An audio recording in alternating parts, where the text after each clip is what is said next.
Hello friends, good morning. Today I would like to share with you another simple gardening technique. I call this one as a double purpose technique. Kasi kung makikita nyo, ito meron pong tanim sa ibabaw.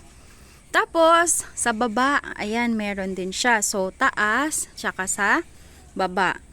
Naipakita ko na ito sa inyo nung nakaraan, nung mga maliliit pa ito ang mga mustasa. So ngayon ay mag-harvest ako, kaya ipapakita ko sa inyo na talagang posible at magandang magtanim ng mustasa kahit na tag-ulan kapag ganitong technique ang inyong ginawa.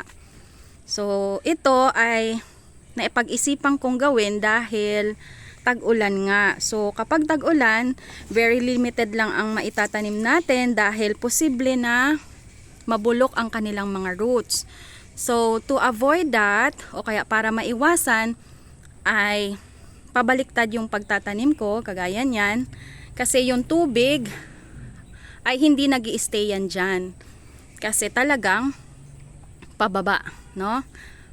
Dito yan, lulusot yung mga yung tubig, kaya hindi mag-i-stay dito sa galon na yan.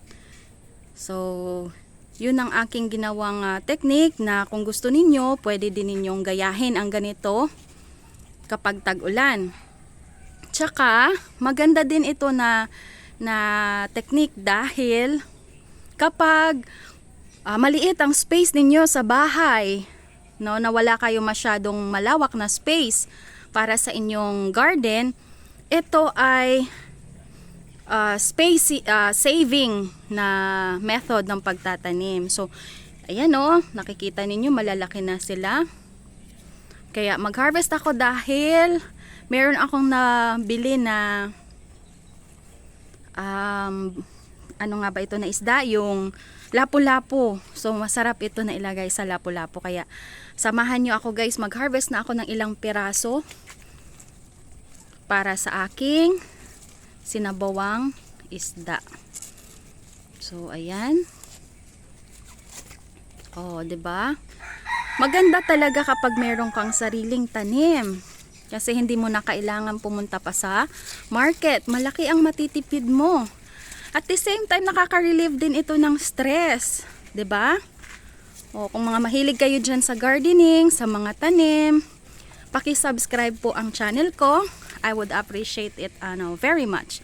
Thank you once again to all my subscribers and silent viewers. Thank you so much. God bless everyone. Ayan ang na-harvest ko. Bye-bye.